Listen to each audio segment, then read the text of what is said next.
Hey there, this is Louie from MetroS Creative, and today we're going to be talking about the 5 reasons you should be on social media if you have a business or a brand. I know this is a little bit of a self-explanatory topic for some, but for some people, they just don't necessarily understand the whole social media thing. So, reason 1 is that your audience is on social media, and so is their attention. Everybody is on social media. Everybody is glued to their phones, consuming tweets, Facebook statuses, YouTube videos, Instagram photos, Instagram videos, Instagram and Facebook Live. Everybody is just consuming this stuff at a crazy, crazy rate. You know, in some kind of device, either your desktop, laptop, your cell phone, everybody's consuming social media like crazy. So, with that being said, you should be on social media because you can find your target market and your target audience because they're on there. Which leads us to point number 2. You can influence the conversation on social media. What do I mean by that?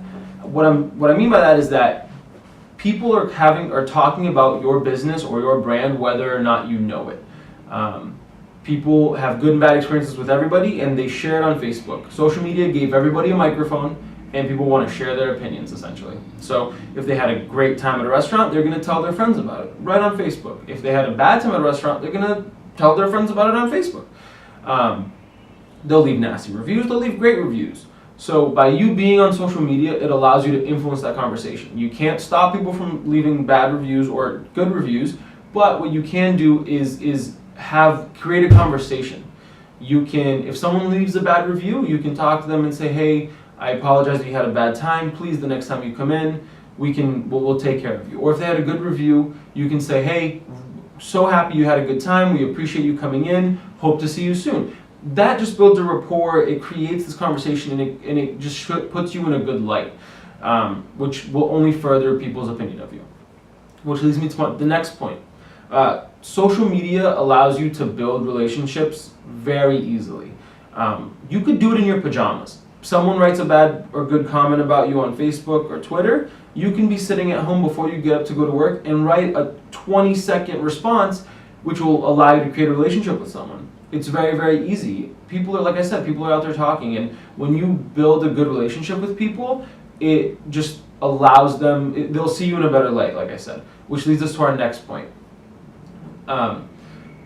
If you have a good relationship with people, you can reach more people naturally. So how does that work? If you have whatever content you put out, people will be more apt to share it if you've built a good relationship and if you've developed a good following. And so then anything you put out, people will be happy to share it. People love sharing stuff on Facebook and Twitter, and whatever you put out, if you've built a relationship, they will share it, which will then, their friends will then see it, and maybe they'll share it and their friends will see it. And that's the beauty of social media, is that you have this inherent virality to everything that is put into social media, that something you create can just explode and really, really help your business. But you have to build the good relationships before anybody is willing to share your content. Which leads us to point number 5, that social media is cost effective because of that. It's free to use all of these social media platforms. It's free to create content on all these social media platforms. Of course, there are paid methods that some people argue are better than others, but at its core, if you have a small budget, it doesn't restrict what you can do with social media. You can create videos, you can create articles, you can create blog posts, whatever you'd like, and share it throughout the multitudes of different social media platforms. And it's very especially important if you have a small budget. That's not to say that paid methods don't work. It's just a matter of you don't need to use the paid methods. So there you have it. Those are the 5 reasons that you need to be on social media if you have a brand or business.